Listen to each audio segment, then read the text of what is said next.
in case you missed that last section, the roller clamp. Remember to always make sure that it's rolled down, because rolling it down is going to press the clamp up against the tubing so that you do not lose your fluid. Then you're going to take your cap off and you're going to pop this off. Now, this is a sterile technique, if you will, without wearing sterile gloves. The reason is because this is sterile, this whole tip, and this that's packaging inside of this right in here is all sterile, because this medication is going to come out, it's going to go in the vein, so it has to be sterile. So now, are you wearing sterile gloves? No. But the point is that you are not ever going to touch this. If I contaminate my spike and do all this, or it slips and it touches, or I fall, it drops in the floor, you need to get new tubing, because you do not want to put something contaminated down into this medicine that's going to run into someone's vein. So as long as you keep this and this clean, we're all good. So you're going to spike it, and you just kind of turn it and twist it, and you get it down there, okay? So you want to lay the clamp down until you are ready to backflash. So then you're going to take this little, I used to call them alligator clamps, so you'll hear multiple different things. Again, this is a sterile technique. So you do not want to contaminate the end of this, because that is what is going to screw in to this, okay, to your blue cap. So do not contaminate the end. So when you open it, you might want to go on and have this cap off, okay, and then you open that, and then you can roll that down, and then you can just hook it together, okay, and then you kind of give it a little tight little screw there. Then this is going to come off.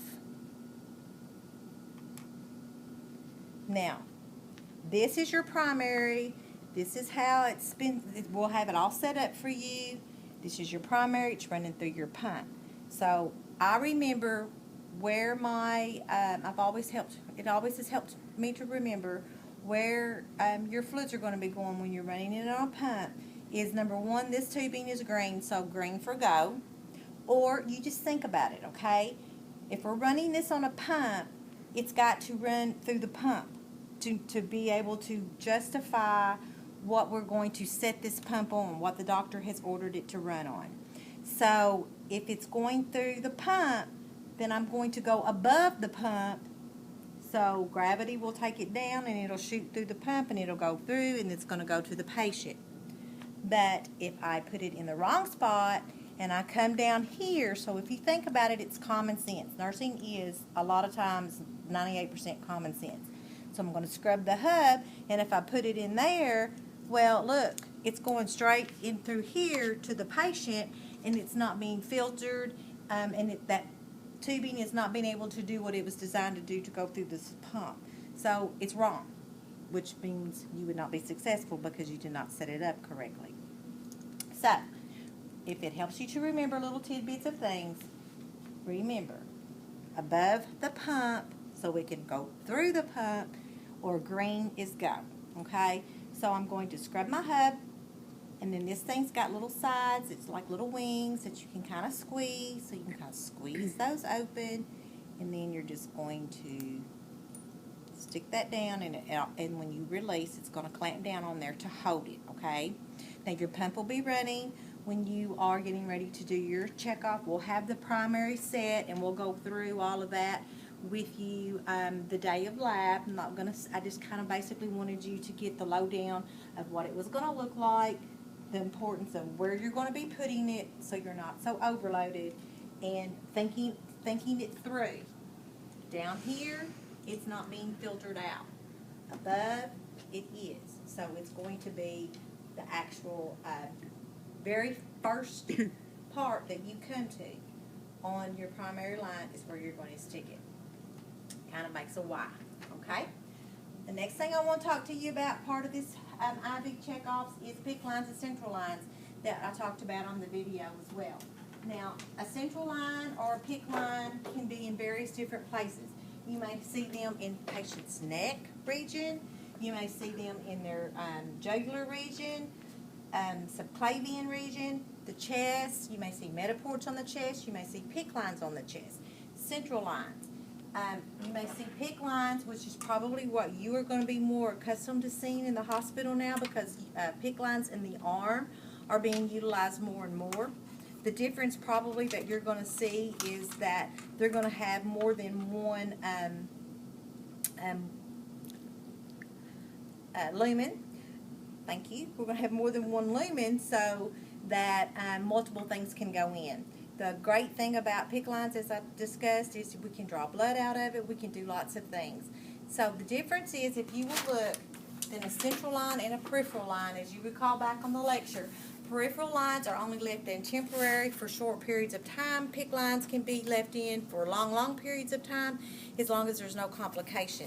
You see the difference between the length of this PICC line, and that's how long the catheter is.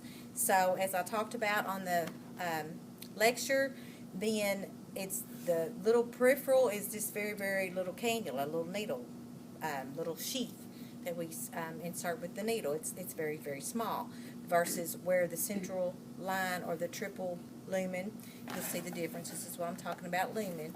Here's the triple. It's got 3 different lumens to it, so 3 different drugs could go in at the same time.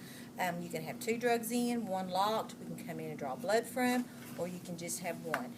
My thoughts on this is, if I'm going to go through having a PICC line, please give me more than 1 lumen, because if I've got end up having to have blood transfusion plus an antibiotic, and I only have 1 lumen, then they're going to have to constantly be waiting and things like that until the IV infuses, or until the blood infuses, prior to being able to administer anything else in. So it makes it easier on the nurse, but it also is much advantage to the patient as well. So you, as a nursing responsibility, when you are working in most facilities as a registered nurse, you are the ones that can draw blood from these access ports. People like phlebotomy and lab cannot. So if a patient has a PICC line in and the lab needs to come up and draw blood, then you want to be sure that you tell the patient that be sure if lab comes in to draw blood on you, because they typically don't stop by the nurse's station and say, hey, I'm going into patient so-and-so to get blood. They just go on the floors and they do their job and they move on. So you may want to tell your patient, hey, when a lab comes in, let them know that you've got a PICC line and I can draw the blood, so you're not being stuck multiple times. So it's important for that education to be given to them. Now sometimes when we are drawing blood as a registered nurse, there's protocols that you'll follow from each organization as far as wasting goes, like we talk about on your PAG, and we'll talk more about that in lab as well.